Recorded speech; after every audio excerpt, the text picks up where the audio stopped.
আসসালামু আলাইকুম। আমরা এখন আছি দরগাপুর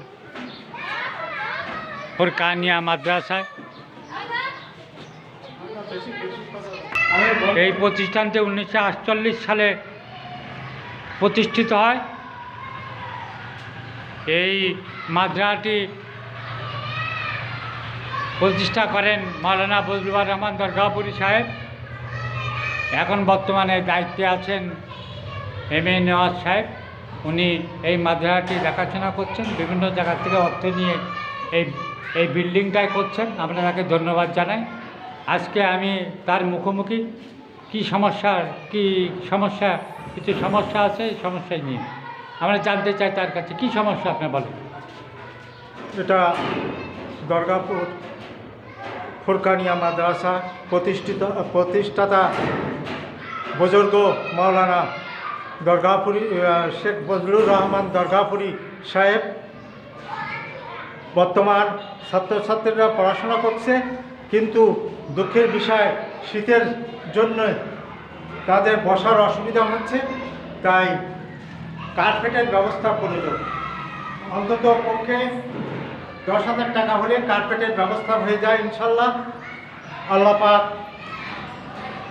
যিনি এর অর্থ যোগান দেবেন, তিনি সাহায্য করবেন। আল্লাহ পাক তাকে যেন হেফাজত করেন এবং তার আয়ের উচ্চ বাড়িয়ে দেন, এটাই আমাদের কামনা। আল্লাহ সবাইকে সুস্থ রাখুক, দীর্ঘায়ু দান করুক, আমিন। তার মানে আপনি বলতে চাচ্ছেন আপনার যে মাদ্রাসাটি, এখানে যে ছেলেমেয়েরা লেখাপড়া করে, এই যে ফ্লোরের পাশে মাদুর বিছানো আছে, এখানে নিচের থেকে ঠান্ডা ওঠে বাচ্চা কাচ্চাদের লেখাপড়া, এই ঠান্ডা বসে লেখাপড়া খুবই অসুবিধা হয়। যাতে যারা দানশীল ব্যক্তিবর্গ আছেন তাদের আপনি দৃষ্টি আকর্ষণ করছেন, যাতে তারা কিছু অর্থ দেয় এবং সেই অর্থ দিয়ে আপনি কার্পেট কিনতে পারেন, যাতে ছেলে মেয়েরা বসে এই মাদ্রাসায় কোরআন শিক্ষায় শিক্ষিত হতে পারে। এইটি তো আপনার কথা। আচ্ছা, ধন্যবাদ, অশেষ ধন্যবাদ। আপনার যারা আমার এই ভিডিওটা দেখছেন, আপনারা যদি পারেন এই মাদ্রাসার উন্নয়ন কল্পে এবং ছাত্রছাত্রীরাদের লেখাপড়ার সুযোগ করে দেওয়ার জন্য আপনারা কিছু সাহায্য সহযোগিতা করবেন। আমি এখন আবার সেই এম.এ. নেওয়াজ সাহেবের কাছে জানতে চাই আপনার মোবাইল নাম্বারটি, কোন নাম্বারে আপনি যে লোকে 016